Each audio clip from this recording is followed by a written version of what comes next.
New Karachi दुआ चौक के करीब मुबैना पुलिस मुकाबला, 2 डाकू हलाक हो गए। दोनों डाकू शहरी से वारदात कर रहे थे। पुलिस मोबाइल पहुंच गई।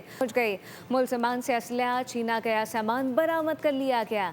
हलाक मुलजमान की शनाख्त का अमल जारी है। आपको बताएं कि न्यू कराची दुआ चौक पर यह वाक़या पेश आया, जिसके करीब मुबैना पुलिस मुकाबला हुआ। 2 डाकू हलाक कर दिए गए।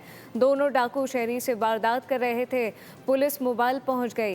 मुलजमान से असलहा, छीना गया सामान बरामद कर लिया गया। एसएसपी इमरान के मुताबिक हलाक मुलजमान की शनाख्त का अमल जारी है। न्यू कराची दुआ चौक के करीब मुबैना पुलिस मुकाबला हुआ है। 2 डाकू हलाक कर दिए गए।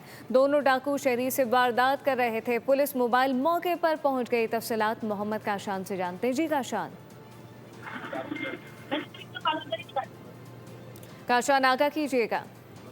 जी बिल्कुल, देखिए न्यू कराची इंडस्ट्रियल एरिया दुआ चौक के करीब मुबैना पुलिस मुकाबला हुआ है। फायरिंग के मुबैना तबादले में 2 डाकू मारे गए। एसएसपी सेंट्रल डॉक्टर इमरान की जानिब से बताया गया, दोनों डाकू शहरी से वारदात कर रहे थे। गश्तर मामूर पुलिस मोबाइल जो मौके पर पहुंची और मुलजिमान से फायरिंग का तबादला हुआ है, जबकि मुलजिमान के कब्जे से असला, छीना गया सामान बरामद कर लिया गया है। हलाक मुलजिमान की लाशों को ज़ब्ती की कार्रवाई के लिए अब्बासी शरीफ अस्पताल मुंतकिल करके तफ्तीश का आगाज कर दिया गया है। पुलिस हुकाम का बताना है कि मुलजिमान की तफसीलात और क्रिमिनल रिकॉर्ड जो दिगर तफसीलात जो हासिल की जा रही है और इन मुलजिमान की शनाख्त का अमल भी पुलिस हुकाम की जानिब से शुरू कर दिया गया है। जी मोहम्मद काशान, बहुत शुक्रिया।